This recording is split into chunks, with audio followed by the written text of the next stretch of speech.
Hello guys, this is Jobin Gill here.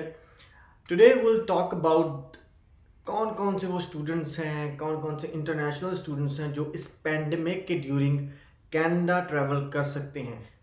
So I will explain कि क्या उसकी कंडीशन है, कौन सा आपका प्रोग्राम होना चाहिए और क्या क्या डॉक्यूमेंट्स आपके साथ प्रेजेंट होने चाहिए अगर आप कनाडा में इस पैंडमिक के ड्यूरिंग एंटर करना चाहते हो। मींस कोविड 19 का पैंडमिक है जो इसके ड्यूरिंग आप कनाडा में आना चाहते हो।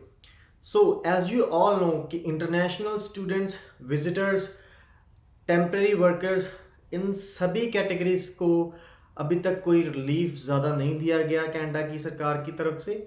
लेकिन कुछ क्लासेस हैं, कुछ डॉक्यूमेंट्स एंड कुछ और प्रिकॉशंस एंड मेजरमेंट्स लेके आप कनाडा एंटर कर सकते हो।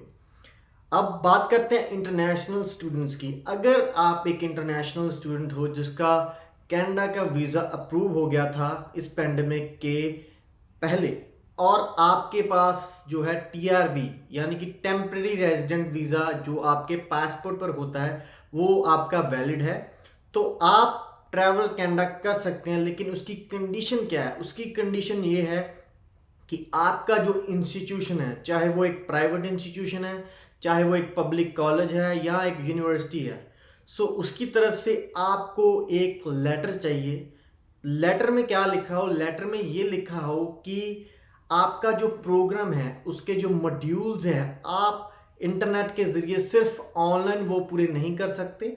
आपको रेगुलर प्रेजेंट रहना पड़ेगा क्लास में, या आपको वो कुछ लैब्स या कुछ एक्सपेरिमेंट्स या कुछ जो भी आपके कोर्स का कोई इंपॉर्टेंट जो कंपोनेंट है वो आपको अटेंड करने के लिए इन पर्सन प्रेजेंट होना पड़ेगा कॉलेज में। सो ये लेटर आपकी बहुत इंपॉर्टेंट है कॉलेज से। अगर आपके पास ये लेटर है तो आप इसको प्रिंट करके साथ में आपका जो वैलिड स्टडी परमिट है या आपका अप्रूवल लेटर आपके पास है एंड पासपोर्ट पे टीआरवी है, तो आप ये तीन चीज़ें लेके आप ट्रैवल कर सकते हो। नेक्स्ट थिंग आपके पास क्या होना चाहिए? आपके पास एक प्रॉपर आइसोलेशन का प्लान होना चाहिए। Means when you enter Canada और you at the border, means आप एयरपोर्ट पे हो, तो आप वीज़ा ऑफिसर को ये बताने में सक्षम हो कि आप आइसोलेशन में कैसे रहेंगे 14 दिन के लिए। सो वो आपको एक प्रॉपर प्लान बनाना पड़ेगा। चाहे आपका कोई फ्रेंड है कनाडा में, चाहे रिलेटिव है, चाहे कोई ब्रदर सिस्टर है, तो आप उनसे पूछिए कि आपके लिए वो कैसे हेल्प कर सकते हैं, कैसे आपको वो कि रूम या कोई आपको रेंटल प्लेस या कोई अपने घर में कोई आइसोलेशन रूम आपको प्रोवाइड कर सकते हैं, ताकि आप 14 दिन के लिए आके अपने आप को आइसोलेशन में रख सकें, ताकि आप कोरोना के जो है सिम्टम्स हैं वो शो अगर करते हैं तो और किसी को खतरा ना हो। अगर नहीं करते तो आप 14 डेज के बाद अपने रेगुलर जो भी काम है, आपको अटेंडेंस देने जाना है, आपको कुछ और करना है, तो आप कर सकते हैं। So this was very important for all the international students who are continuously asking us or asking their agents or asking their colleges or Immigration Canada that how they can travel.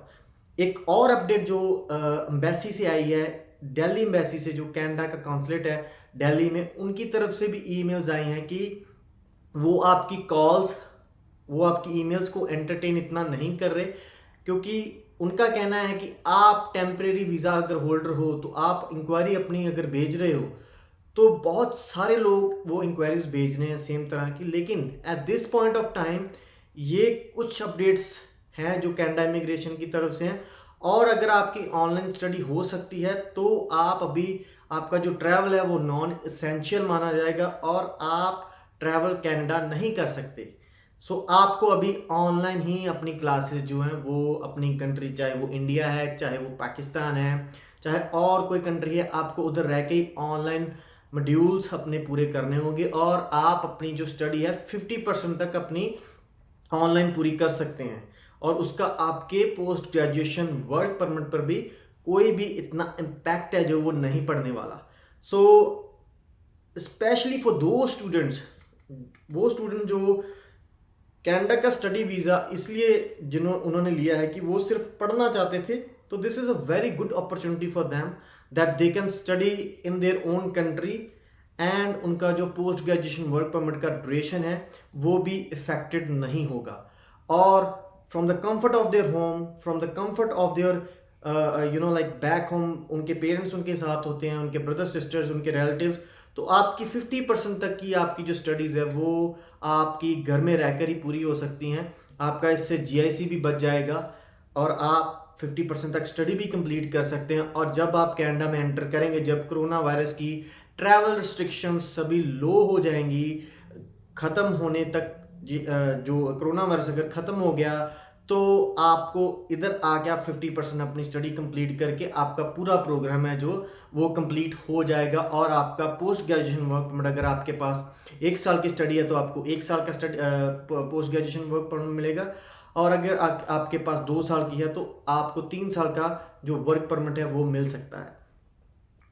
आगे की updates जो भी होंगी हम अपने social media channels के through update करते रहते हैं। आप हमारा चैनल ज़रूर सब्सक्राइब कीजिए ताकि आपको वैलिड टॉपिक्स जो हैं कनाडा इमिग्रेशन के और इमिग्रेंट्स के बारे में जो भी अपडेट्स हैं और उनकी जो रोज़मर्रा की ज़िंदगी है उसमें से हम टॉपिक्स जो रेगुलर उनके ऊपर हम वीडियोस डालते हैं। These videos are very useful to many people and thank you so much that आप हमें मैसेजेस करते हैं कि आपको हमारी वीडियो से क्या फ़ायदा हुआ, और आप हमें ये भी मैसेजेस करते हैं कि और आपको किन किन टॉपिक्स पर वीडियोस चाहिए। तो keep messaging us and we will try our best that आपका जो भी टॉपिक है वो हम कवर करने की कोशिश करें। नेक्स्ट थिंग, अगर कोरोना वायरस का इम्पैक्ट कम होता है तो जो वीज़ास की एआईपी के बाद जो वीज़ास आने वाले हैं वो रश काफ़ी एम्बेसी में होने वाला है। तो आप अपने जो डॉक्यूमेंट्स हैं रेडी करके रखिए। ट्रैवल रिस्ट्रिक्शंस हो सकता है, कभी भी कुछ भी अपडेट आ सकती है, तो आपके डॉक्यूमेंट्स आपके पास रेडी होने चाहिए ताकि जब भी ट्रैवल रिस्ट्रिक्शंस थोड़ी लूज हो तो आप राइट वे अपने स्टैंपिंग करके आप ट्रैवल कर सको। Thank you so much and have a nice day and please subscribe our channel for sure. Thank you so much.